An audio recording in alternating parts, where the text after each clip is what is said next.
9, 12, 10, 28, 2, 23.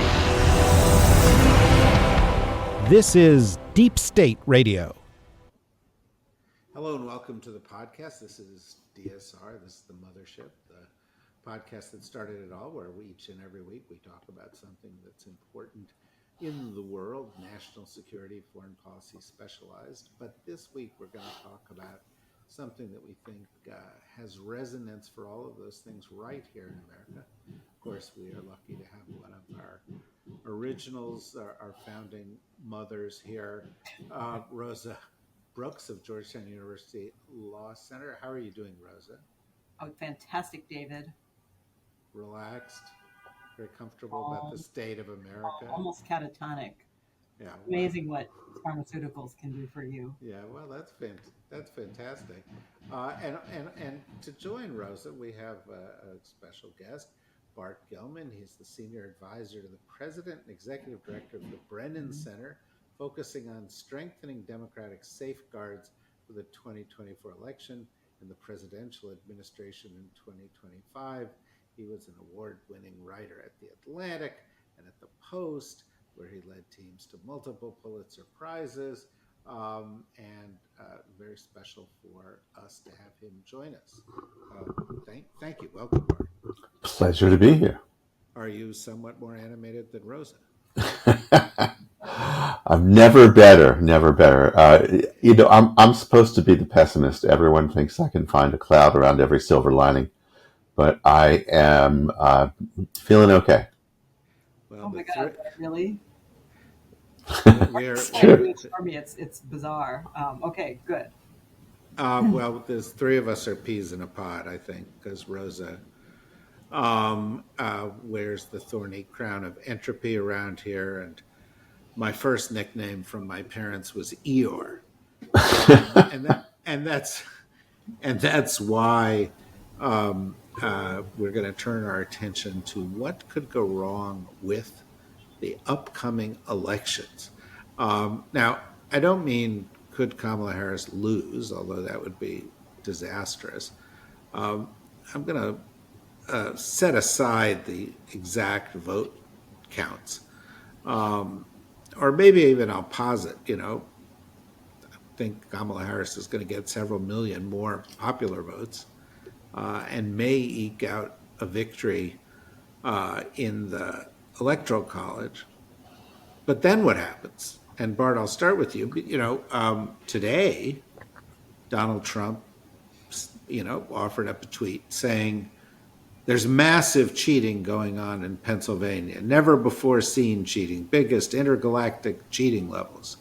And of course, there's no evidence of that, but it seems like he's setting something up.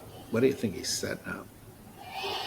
Well, it is one of the worst things Donald Trump has ever done to our democracy is to lead tens of millions of his followers to distrust elections, to believe that our democracy is corrupt.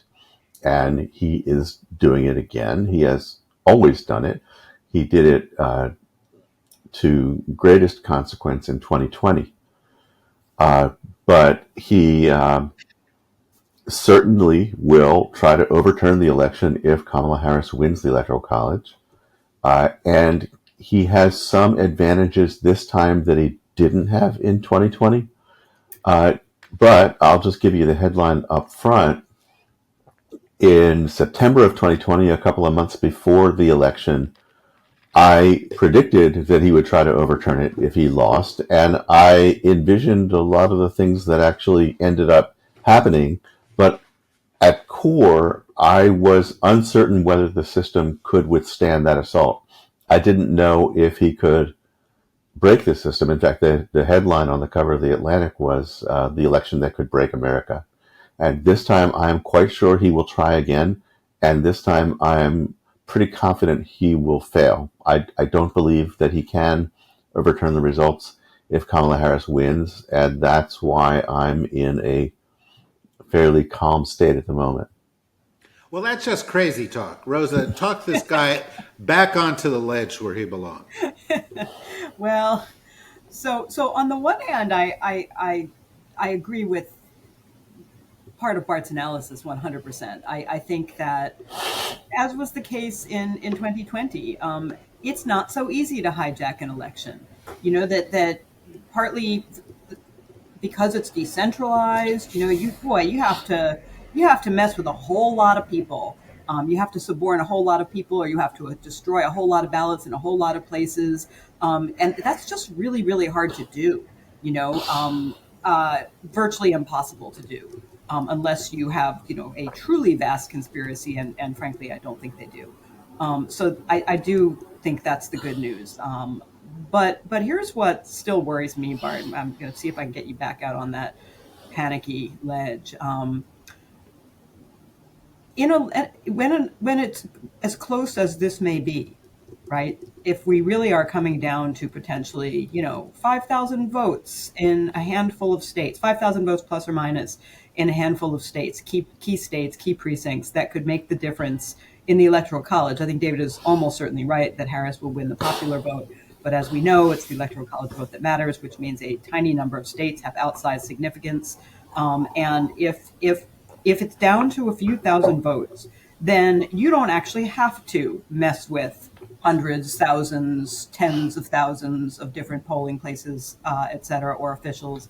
You only have to mess with a tiny number, and you don't necessarily need to use physical violence or intimidation or corruption. You don't need to necessarily bribe a bunch of officials. You don't necessarily need to do what has been happening in Oregon and Washington, you know, drop a few incendiary devices into boxes into which people are putting their ballots.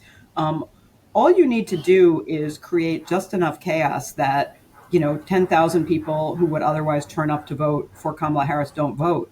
And that's what worries me most, is the sort of disinformation piece of this, right?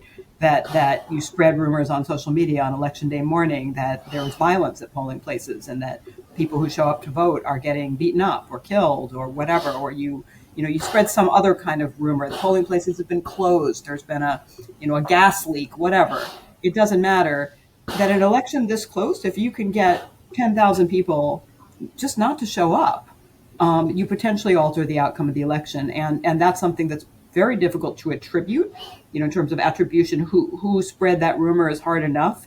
And it's even harder to then say, how do we know that made a difference, right? It becomes the dog that didn't bark. You know, how do you ever prove that some malign rumor or multiple rumors in multiple places were sufficient to make the difference? And that, frankly, given the closeness of this election, is what frightens me most.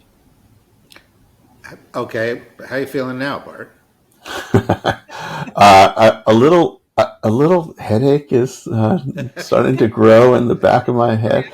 Well, first of all, I just have to say I love the way you started, Rosa, and I'm going to steal that from now on for the rest of my life. She said, part of what you said I agree with 100%. That's a fantastic opening. With the remaining 20%, if you see what I mean. Did that add up? It's getting there. Math is not my strong suit.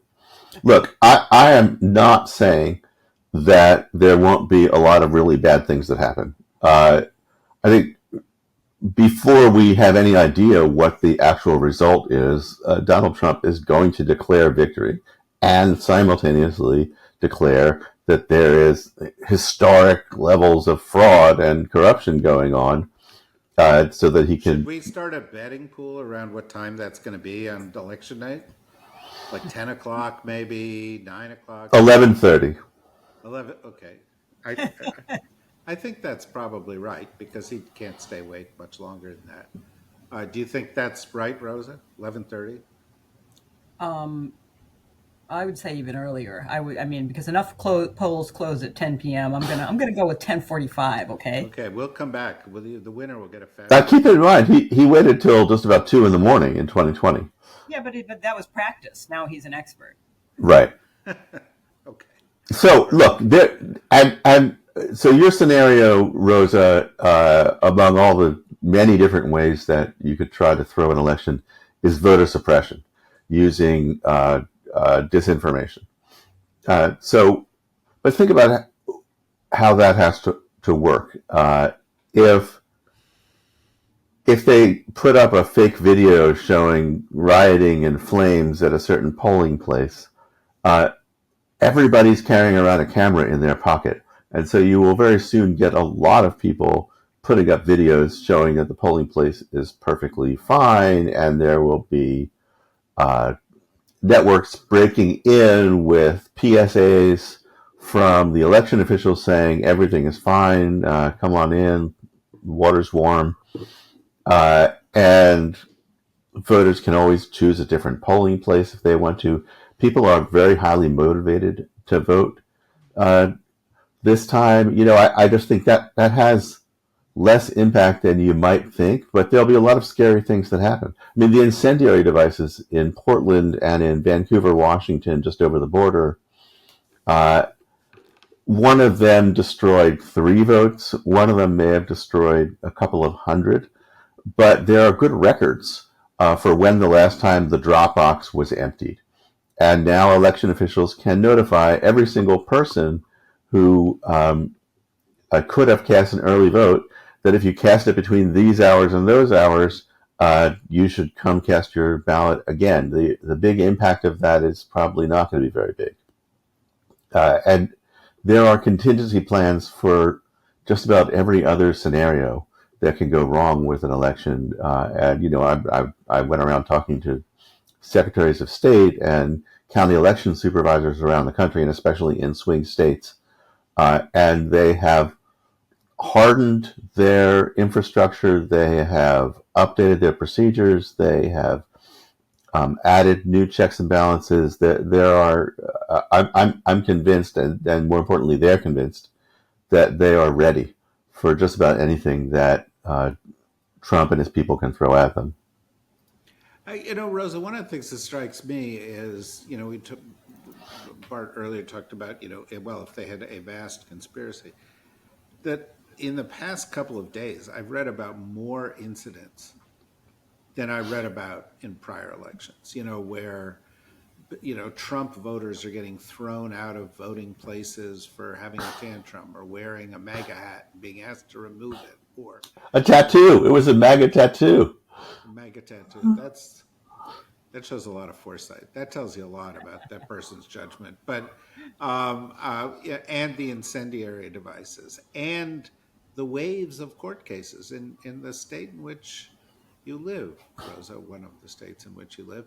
The Virginia Supreme Court today just said, no, it's okay. You can take those bad people, that you purged because they were allegedly non-citizens. I mean, it's only 1,600 votes, but 1,600 votes could matter in elections like this, and you get the impression that there are going to be court cases in Pennsylvania, court cases in Michigan and Wisconsin, every in North Carolina. Well, there was a hurricane, and Yeah. so I don't know. It makes me more pessimistic. I mean, I guess the other question besides when is Trump going to announce that he won and that there's a fraud is when do you think this election will be resolved?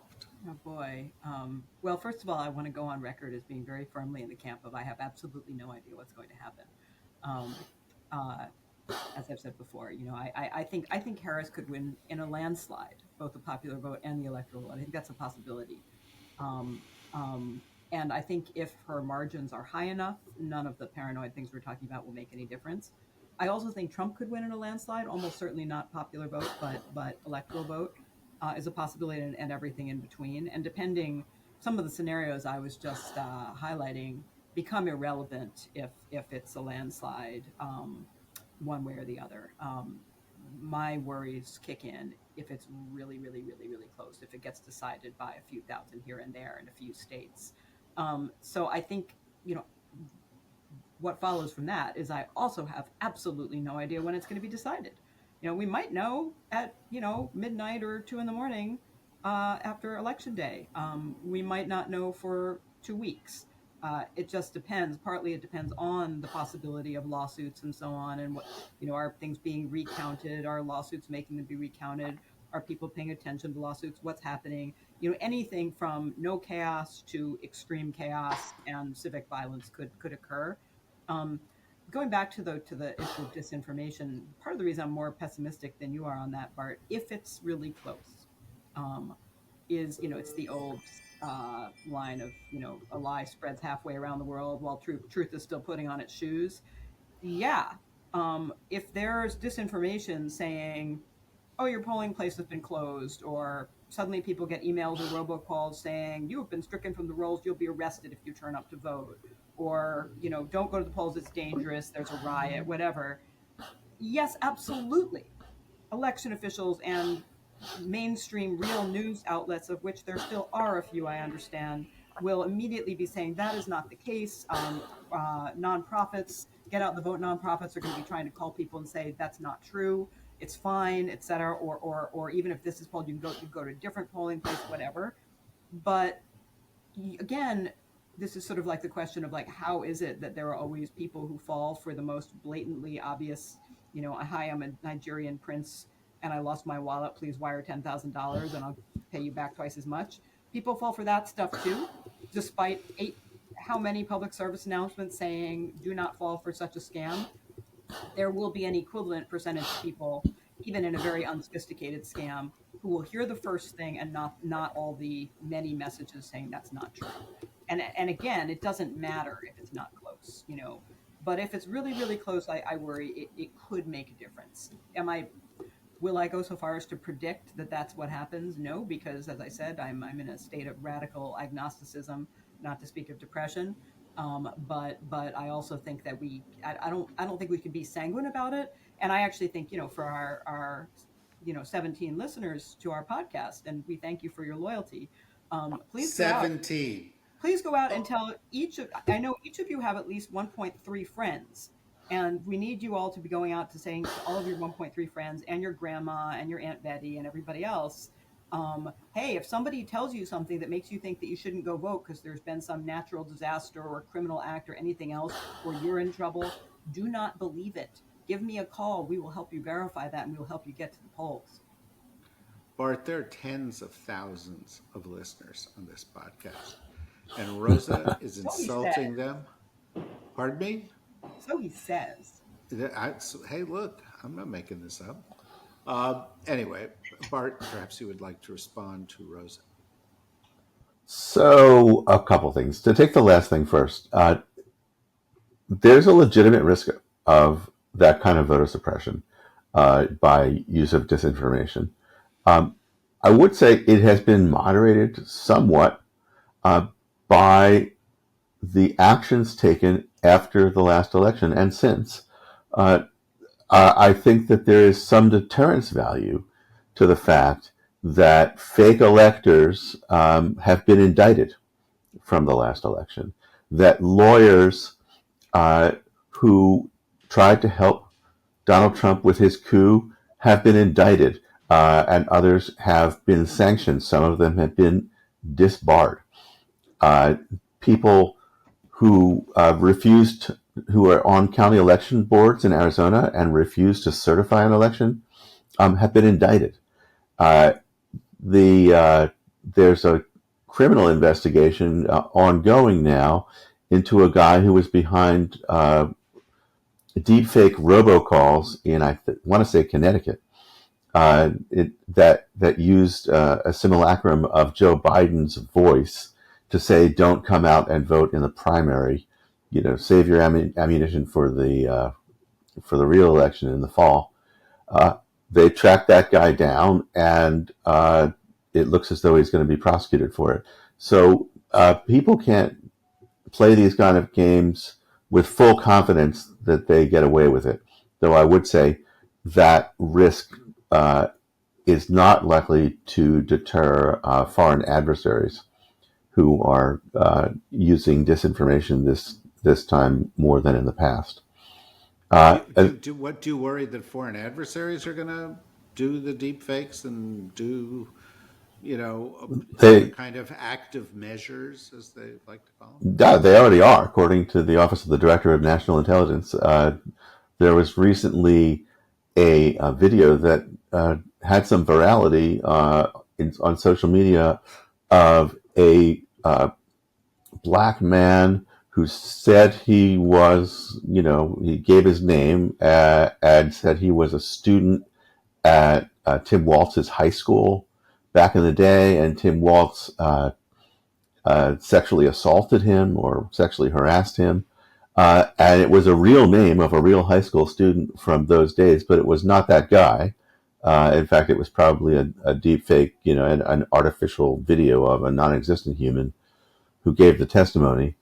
And the Washington Post tracked down the real guy and took his picture and showed that it was not the fake guy. And ODNI put out word that that was a Russian deepfake. So they're already doing it. On the other hand, word got out. This was a fake. It was debunked. Does it reach everybody who saw the original? Maybe not. But these things are being sort of mitigated.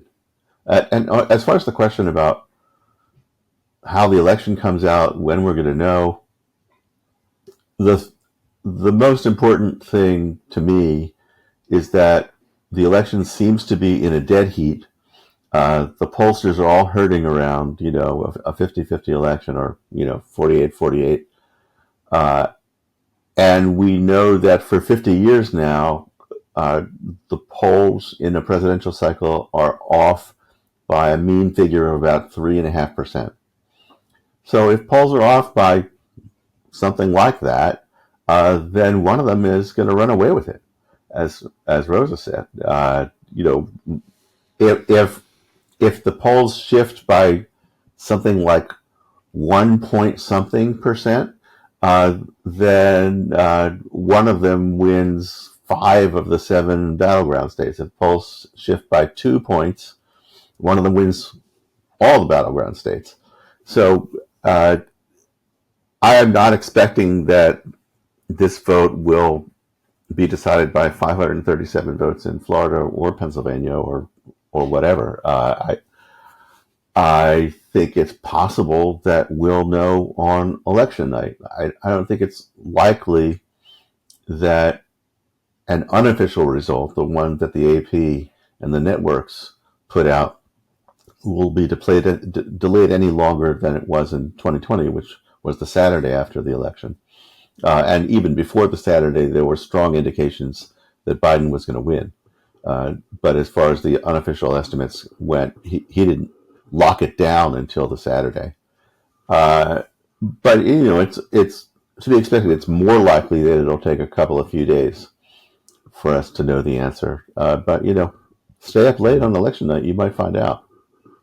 Speaking of deepfakes creating a simulacrum of Biden, we actually don't need foreign adversaries to create simulacrum of Biden because he seems to be all by himself. He's saying stupid stuff that is incredibly damaging at the very last minute. And Joe Biden, thank you for your service. I really, really would like you to just keep quiet, please. He didn't say what you said he said. And if he did say it, it's not a story. And the reaction of all these people.